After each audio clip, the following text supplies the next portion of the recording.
Hello Raipur web portal द्वारा इस दिवाली पर्व पर आपको पूजन की सही विधि विधान और महत्व को बताने के लिए हमारे स्टूडियो में पंडित रविंद्र मिश्रा उपस्थित हुए। आइए इनसे जानते हैं कि दिवाली पर्व के सबसे पहले पड़ने वाले त्योहार धनतेरस का महत्व। पंडित जी बताएं कि धनतेरस के दिन पूजन के लिए क्या क्या करना चाहिए और इसका क्या महत्व है।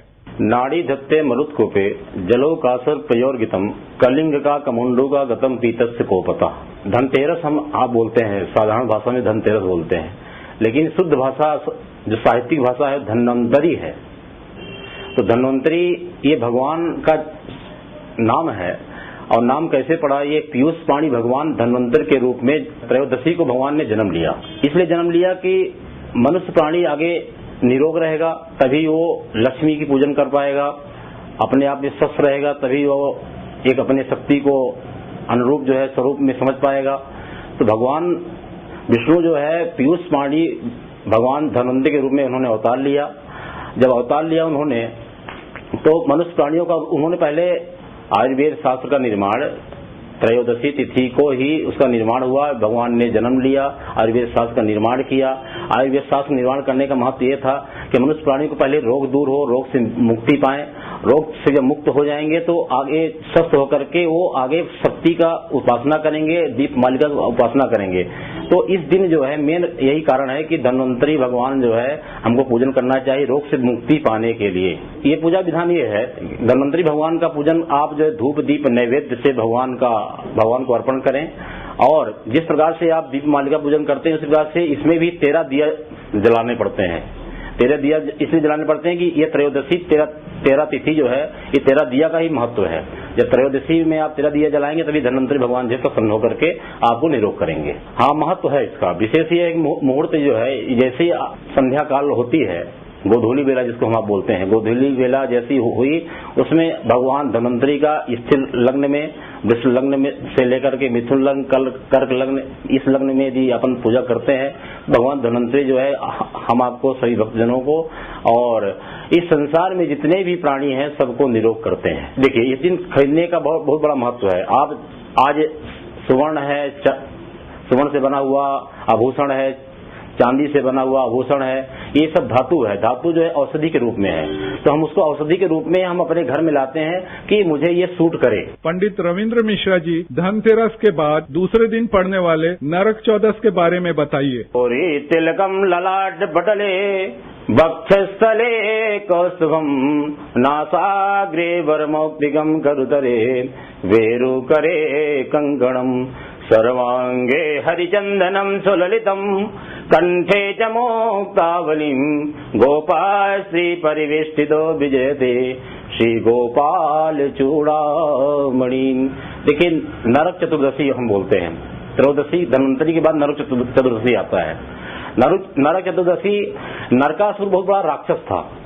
यह राक्षस जो है 16,000 कन्याओं को अपने कारागार में डाल दिया था। भगवान कृष्ण ने उसका उद्धार किया, उसको जो है अपने चंगुल में ला करके उसका जो उद्धार किया, उसका जो है माने मुक्ति ही दे दी भगवान कृष्ण ने। भगवान कृष्ण ने जब मुक्ति दी है तो जब वो 16,000 जो कन्याएं थी वो भगवान के पास आ गई और उन्होंने नरकासुर को जब मार दिए भगवान कृष्ण, तो नरक चतुर्दशी के नाम से यह जाना गया जो है। इस दिन पूजा का विधान ये है कि नरक चतुर्दशी जितने हमारे जो साफ सफाई है ये सब पूरा घर का पूरा माने कंप्लीट होना चाहिए। साफ सफाई में घर की पोताई है, पुस्तक इत्यादि सब जो है भगवान का स्थान और दरवाजे द्वार सब कुछ माने इसको एक सौभाग्य के रूप में इसको सौभाग्यमान जितना अच्छा दिख सके उतना अच्छा घर को बनाना चाहिए और एकदम साफ सुथरा घर को बना करके रखने का विधान है।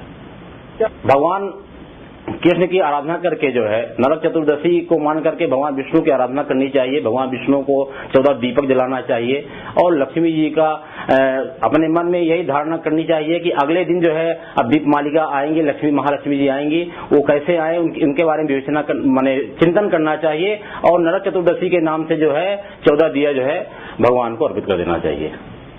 पंडित जी, दीपावली का मुख्य पूजन महालक्ष्मी पूजन कैसे करें और क्या क्या इस दिन नहीं करना चाहिए, इसका महत्व क्या है और आम आदमी की जिंदगी में इससे क्या फायदा होता है? दीपावली का बहुत बड़ा महत्व है। दीपावली दीपमालिका हम इसको बोलते हैं साहित्यिक शब्दों में। दीपमालिका, दीपक, जिस प्रकार से हम दीप से ये प्रार्थना करते हैं कि हे दीपमालिका माँ, आप के चारों तरफ गड्ढे हैं पर आप किसी तरफ नहीं झुकती हैं, सीधा ऊपर की ओर ही जाती हैं। तो हम दीपमालिका से ये प्रार्थना करते हैं कि आप मुझे अपने ज्वाला, जिस प्रकार से आपकी ज्वाला ऊपर की ओर जाती है, उसी प्रकार से मुझे भी, हमारे भी चारों तरफ गड्ढे हैं, उस गड्ढों में आप मुझे मत डालिएगा और मुझे अपने प्रकाश की तरह जो है मुझे भी ऊपर की ओर ले जाना।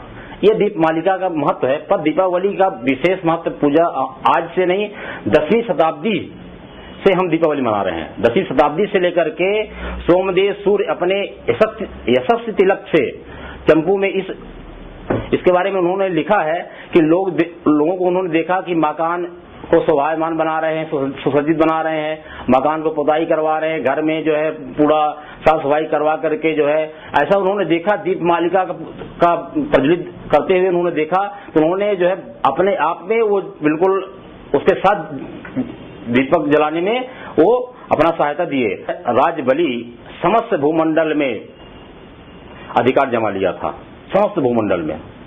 लक्ष्मी सहित संपूर्ण देवताओं को अपने कारागार में उसने डाल लिया था। उस समय भगवान विष्णु वामन का रूप धारण करके उस आसुरी शक्ति से उन्होंने सबको निकाला।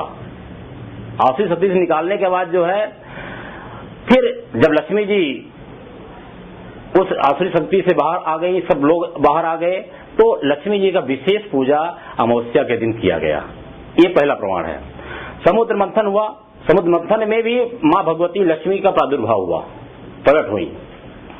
तो इस कारण भी लक्ष्मी पूजन हम आप मनाते हैं। और तीसरा कारण ये भी है कि भगवान राम जो है, रावण को मार करके अमावस्या तिथि को ही उन्होंने अयोध्या पहुंचे और उसी खुशियों में अयोध्यावासी पूरे जो है दीपमालिका के साथ जो है भगवान का पूजन किया, लक्ष्मी का पूजन किया और स्थिर रूप में जो है अपने घर में लक्ष्मी को विराजमान किया। तो विधान का थोड़ा सा शास्त्र में, वेद में कुल रीति भी लोग करते हैं, शास्त्र रीति भी करते हैं, पुरोहित लोगों से भी पूजा करवाते हैं। तो इसका धनाध्यक्ष है देवाय नरयानो भविष्य। धन का अध्यक्ष कौन है? कुबेर है। तो हम कुबेर जी से प्रार्थना करते हैं कि हे कुबेर जी महाराज, आप मेरे घर में स्थिर रूप में रहें। स्थिर रूप में कैसे रहें? कि हम गणेश जी और माँ लक्ष्मी पूजन करते हैं। गणेश जी पूजन इसलिए करते हैं कि गणेश जी बुद्धि के दाता हैं, लक्ष्मी जी लक्ष्मी के दाता हैं। तो हमारी जब बुद्धि ठीक रहेगी तो लक्ष्मी जो आएगी वो स्थिर रूप में रहेगी, इसलिए हम गणेश जी और लक्ष्मी की पूजा करते हैं। उसके साथ लक्ष्मी और विष्णु के साथ भी पूजा की जा सकती है, क्योंकि गणेश जी और लक्ष्मी जी पूजन करने के बाद जो है आप लक्ष्मी और विष्णु के साथ पूजा करेंगे तो आपके घर में स्थिर लक्ष्मी रहेगी। पहला। दूसरा विधान ये है कि पूजन में आप धूप, दीप, नैवेद्य, तांबूल, पुंगी फल, सुगंधित द्रव्य, भगवान को आभूषण, भगवान को वस्त्र, माँ लक्ष्मी को श्रृंगार से आप सजा करके, बही खाता इत्यादि के पूजन भी इसमें होता है। कलम दावात रख करके और माँ सरस्वती का आह्वान करके बही खाते की पूजन करें, दीप मालिका प्रज्वलित करें और धनाध्यक्ष कुबेर जी की पूजन करें। भगवान विष्णु और लक्ष्मी के साथ जो है आप स्थिर रूप में उनकी पूजन करें, ऐसा पूजन का विधान है। उसके बाद भी महाआरती करें। महाआरती के बाद जो है सब परिवार बंधुजनों के समेत जो है भगवान का प्रसाद ग्रहण करें, ऐसा विधान है। हेलो रायपुर के दर्शकों को मैं दीपावली के हार्दिक शुभकामनाएं देता हूं। यही हमारी कामना है।